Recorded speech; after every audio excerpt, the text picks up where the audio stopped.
In today's video, we're discussing fat loss when you're trying to lose some body fat and you're trying to go from looking something like this to something like this, and why it might be in your best interest to cut out dairy.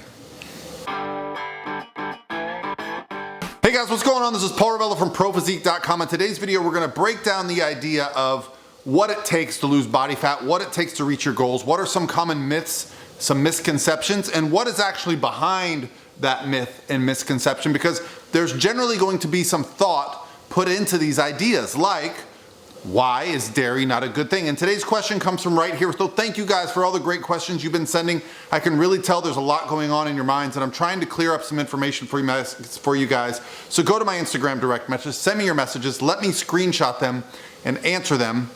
Hey Paul, a quick question.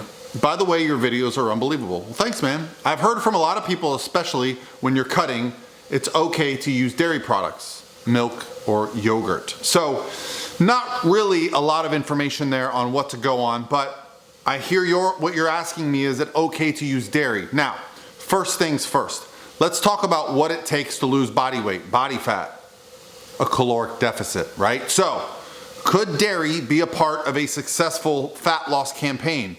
Yes. Do I use dairy? Absolutely not. I refuse to have any dairy, but it has nothing to do with the calorie content. But I'm going to explain to you why it might be a good idea for you to adjust your dairy intake.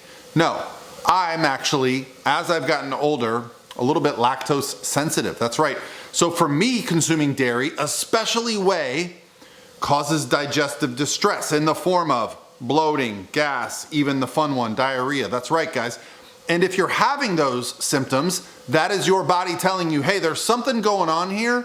We are not absorbing all these nutrients. And in fact, the other foods that you're eating at that time or at other times of the day might not be absorbing correctly either. So you might find that you're low energy. You might find that you have other cravings. When your digestive system is in distress, there is inflammation. You might be retaining water. You might see the scale go up.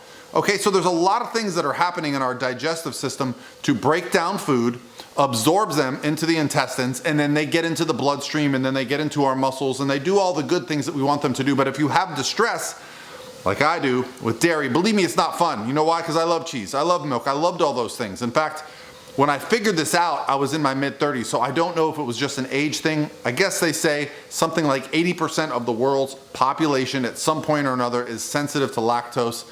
I don't know all the statistics on that. I just know when I'm dealing with the client one-on-one, we will try some elimination things if we have an issue. So why does this persist? Why do people say you should cut out dairy? Well, first of all, really what's going on is we have to look at our total daily calorie intake, right? Our energy intake, that is potentially going to be stored as fat if you're over consuming the amount of calories you're taking in, versus our energy output in the form of breathing, in the form of sleeping, in the form of walking, in the form of cell reproduction, in the form of exercise and walking, which is actually the smallest portion. And even the process of breaking down our food, or the thermic effect of food, actually requires energy to do that. So taking in calories is just part of the equation. Milk would be a part of that equation. Guys, I eat candy. I eat pizza. I eat all the foods I want, and I am still able to build a physique that looks like this. Why? Because I'm here to tell you that all those diets, all the fad diets, all the things that they're trying to get you to listen to, it's because they're selling you something. I have nothing to sell you guys. I am just trying to help you reach your goals. I'm a normal guy who one day said, I want to look the way I want to look. And I dug through and found someone to help me learn more. And I've continued for the last decade to learn more and understand that process. That's what I'm here to do. You don't need to do fasting. You don't need to cut out carbs. You don't need to cut out fats. You don't need to do anything drastic. What you need to do is get your ass to work. You need to be accountable. You need to understand what's coming in. You need to understand what's going out. You need to pay attention to your sleep and stress management in your life. You need to be getting after these fitness goals. They're not going to just happen because you add or subtract one thing. It's not going to be one pill. You're not going to buy a program from some guy on the internet because he makes promises about how Hollywood actors make these transformations and how he can do it for you. Bullshit. Otherwise, that person would be working with Hollywood actors. He's trying to sell you an ebook. He's trying to sell you a supplement. Guys, I just want you to reach your goals. I want to help you reach your physique goals. And through that process, I've created something absolutely free. That's it. You can go to my website and it's going to give you a free set up for nutrition.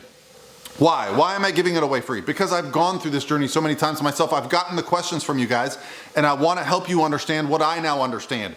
It's about the big picture, right? So my free macro and meal planner, if you go there and put out a bunch of information, it's going to give you your daily macros. Why would milk be considered something good or bad? Well, milk can have a lot of fat and a lot of calories from fat. So it can be very calorically dense. Now, there are a lot of other good options. I now use almond milk or oat milk. Why?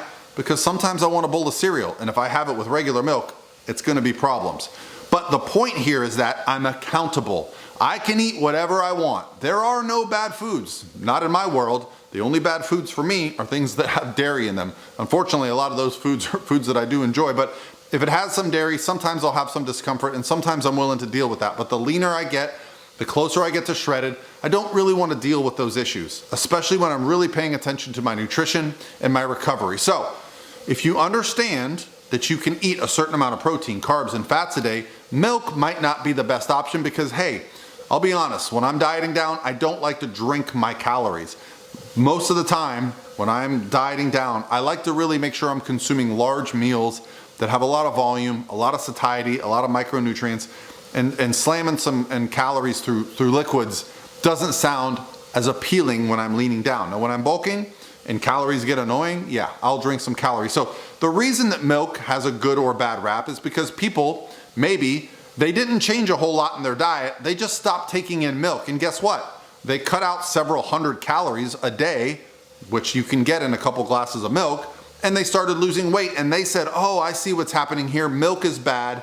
It's making me retain weight. And then they tell people, hey, I just cut out milk and I lost weight. Well, yeah, you cut out milk, replaced it with water. So there you were, creating a caloric deficit through one action. However, if you just do the work, guys, if you just hold yourself accountable, if you just download an app, if you just track your macros, you don't have to worry about avoiding certain foods. You don't have to just start eating boiled chicken and broccoli and things like this. Now, those are great foods. They have a lot of micronutrients, a lot of protein.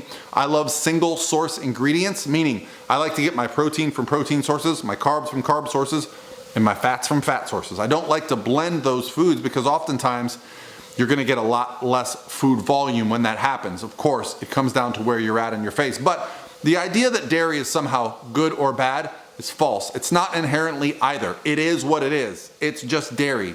Now, if you can digest it well and you enjoy it, please fit it in. They also now, one thing that's great about living in the United States, we have so many options for things.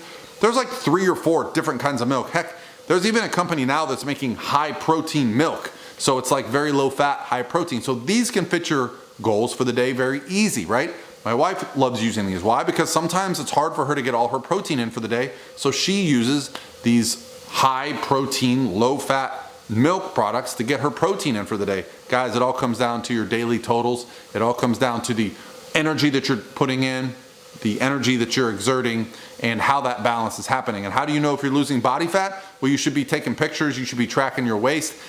So yeah, guys, before you worry about should you cut out milk or should you not cut out milk, look at the big picture, okay? And tell me how many calories you're taking in.